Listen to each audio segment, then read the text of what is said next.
Hello everyone, so in this video I will explain how I did the pass, which I personally don't recommend you to do it as a pass, mainly as a color change. To do this as a pass, the gestures will look weird in and of itself, but it looks good for a color change. Now the way I came up with this pass is by trying to figure it out other passes, and what I like about trying to figure stuff out is that you can come up with other techniques, and this is how I came up with this pass, mainly as a color change basically. So this is the overview, what is really happening. Okay, some people may complain about too angle sensitive, and it is not angle sensitive as long as you use only one person on the front, and it gives you a good coverage. At least it's been working for me pretty well. This is the grip. The middle finger is over here covering any discrepancies and the absence of thickness by the moment of the pass. Also, ring finger and pinky finger joining together over here in the front. They're all together, and the index finger I just leave it right here. Okay, so I will not explain how I did the retention. If you want to know the way I retain the selection, just go to this video full note. I already have a tutorial for that one. So basically I just keep thumb break a separation in the back, but the tip of the thumb is mainly concerned about holding the bottom pocket. I'm not really holding the top pocket. The top pocket is held up by this part of the thumb, okay, and trying to keep it close to this gap so they don't see inside, mainly because as you see in the performance, they don't see this pass straight up from the front. They see this pass in angle, same angles as you see me doing it on the performance. That's the same angles that I use when I show it to the person. So you want to show a glimpse from the bottom of the pocket for the spectator not to see the minor separation, minor gaps. You can just move the bottom pocket towards the side, okay, just like that, until the thumb reaches over here on the corner, but in the front is still the same. I'm just tilting just the back. Now you don't need to separate them, you don't need a thumb break. You can just keep these two pockets together, and the nail of my index finger over here is going to reach the top pocket from this discrepancy. You're going to lift it up so you can reach with the middle finger over here and the thumb on the opposite side of it and spin it.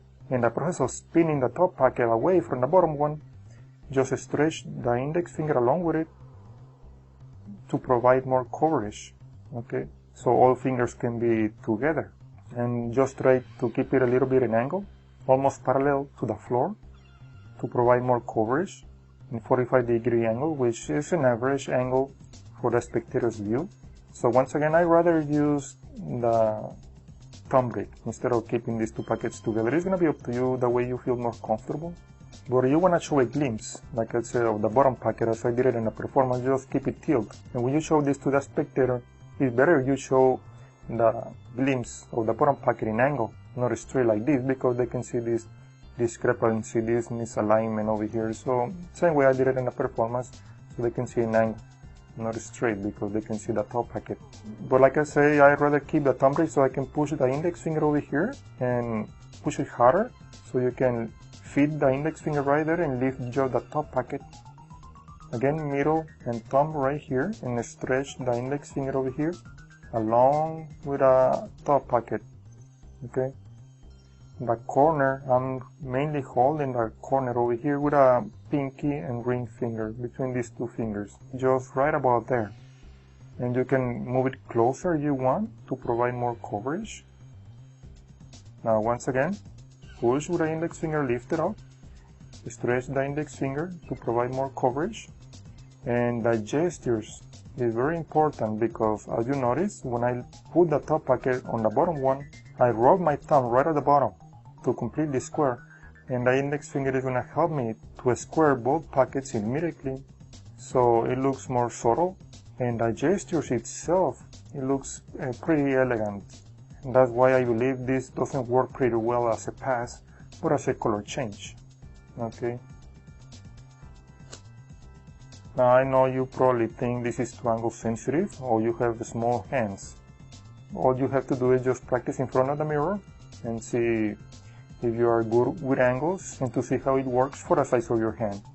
I haven't been getting issues at all doing this move about flashing or anything. So regarding this move as a pass, not as a color change but as a pass, is doing exactly the same. Okay, everything goes the same way. You keep doing the same move as I just explained. Then when you put it on top, you keep moving forward just a little bit, then do a second spin. That's it. That's the only gesture. Let me do it once again with a card face up. You have the gap right there.